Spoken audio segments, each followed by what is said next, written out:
കൂട്ടുകാരെ, പ്രഭാവതിക്കെതിരെ ആഞ്ഞടിക്കാൻ ഒരുങ്ങി മീര. അതേ പ്രേക്ഷകരെ, ഇനി ഞെട്ടിക്കുന്ന ഒരു വമ്പൻ ട്വിസ്റ്റ് തന്നെയായിരിക്കും നമ്മുടെ സുഗമോ ദേവിയിൽ കാണുവാൻ പോകുന്നത്.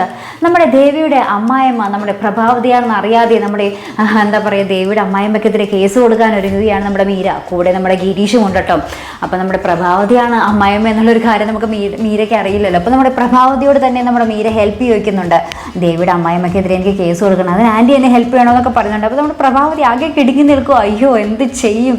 കുടുംബ പീഡനത്തിനാണ്, എന്താ പറയുക, വീട്ടുതടങ്കൽ പീഡനത്തിനൊക്കെയാണ് നമ്മുടെ മീര കേസ് കൊടുക്കാൻ പോകുന്നത്. അപ്പോൾ നമ്മുടെ പ്രഭാവതി തന്നെ കുടുങ്ങുമല്ലോ എന്നുള്ള രീതിയിൽ നമ്മുടെ പ്രഭാവതി ആകെ കുഴഞ്ഞു നിൽക്കുക കേട്ടോ. ഇനി എന്തൊക്കെ ഭൂകമ്പങ്ങളായിരിക്കും നടക്കാൻ പോകുന്നത്? മീര രണ്ടും കൽപ്പിച്ച് തന്നെയാണ്. ദേവിയെ എന്താ പറയുക, ഇപ്പോൾ ഭയങ്കര സ്നേഹമാണ്. അപ്പോൾ ദേവിയെ എങ്ങനെയെങ്കിലും രക്ഷിച്ചെടുക്കണം എന്നുള്ളൊരു ചിന്ത മാത്രമുള്ളൂ നമ്മുടെ മീരയ്ക്ക്. പാവം മീരയ്ക്ക് അറിയില്ലല്ലോ അത് നന്ദനാണ് നമ്മുടെ ദേവിയുടെ ഭർത്താവെന്നും പ്രഭാവതിയാണ് അമ്മായിയമ്മയെന്നൊക്കെ. എന്തായാലും നമുക്ക് കാത്തിരിക്കാം അല്ലേ പ്രേക്ഷകരെ? അപ്പോൾ എന്തായാലും ഒരു അടിപൊളി എപ്പിസോഡുകൾ തന്നെയായിരിക്കും കേട്ടോ. നമ്മുടെ മീര പ്രഭാവതിക്കിട്ട് 8ന്റെ പണി കൊടുക്കുന്ന ദൃശ്യങ്ങൾ തന്നെയായിരിക്കും നമുക്കിനി കാണുവാൻ സാധിക്കുന്നത്.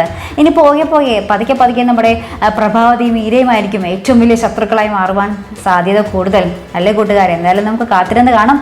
പോരാതെ തന്നെ നമ്മുടെ മീര, നമ്മുടെ ദേവിയുടെ നന്ദൻ്റെയും കാര്യം അറിയുമ്പോൾ നമ്മുടെ മീര എങ്ങനെ പ്രതികരിക്കും? അത് വലിയൊരു ഇത് തന്നെയാട്ടോ. എങ്ങനെയായിരിക്കും നമ്മുടെ മീര പ്രതികരിക്കാൻ പോകുന്നത്?